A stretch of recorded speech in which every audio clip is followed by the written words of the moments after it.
அனுபவம்னா என்ன? நம்ம செய்யக்கூடிய தவறுகளுக்கு நாம் வச்சுக்கிற இன்னொரு பேரு தான் அனுபவம். நம்ம செய்கிற தப்புலேருந்து எதாவது கற்றுக்குருவோம், உடனே அது அனுபவம்னு சொல்லிடுவோம்.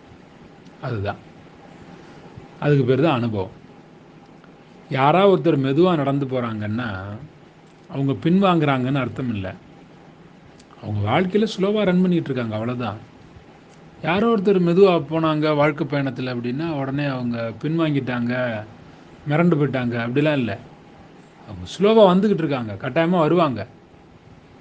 கல்வி அறிவும், சுயமரியாதை எண்ணமும், பகுத்தறிவு தன்மையும் உங்களை கட்டாயமாக உயர்த்தி காட்டும்.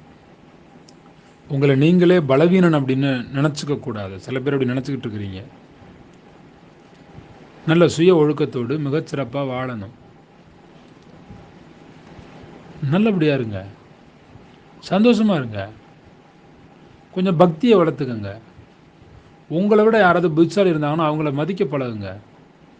கொஞ்சம் அறிவுத்திறனை யாராவது நடந்துக்கிட்டாங்கன்னா அவங்கள மதிக்க பழகுங்க. சில பேர் நாணயமான நண்பர்கள் வேணும் அப்படின்னு நினைக்கிறாங்க. நல்ல நாணயமான நண்பர்கள் உங்களுக்கு வேணும்னா உங்ககிட்ட நாணயம் வேணும்ல.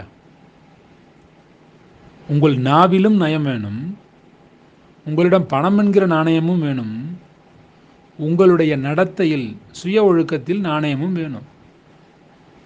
இதெல்லாம் இருந்தால் தான் உங்களுக்கு நாணயமாக 4 பேர் நண்பர்கள் கிடப்பாங்க. உலகம் அப்படிங்கிறது ஒரு விசித்திரமான கல்லூரிங்க.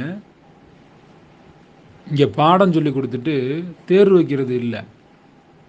அது நீங்கள் படிக்கிற கல்லூரியில், இந்த உலகங்கிற கல்லூரியில் தேர்வு வச்ச பிறகு தான் பாடமே நடத்தப்படுது.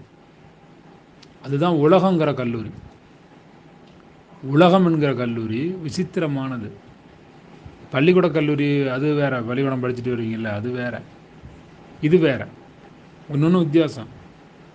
ஒரு மனிதன் விழாமலேயே வாழ்ந்தான் என்பது பெருமை அல்ல, விழுந்த போதெல்லாம் எழுந்தான் அப்படிங்கிறதான், எழுந்துட்டான், அதுதான் பெருமை.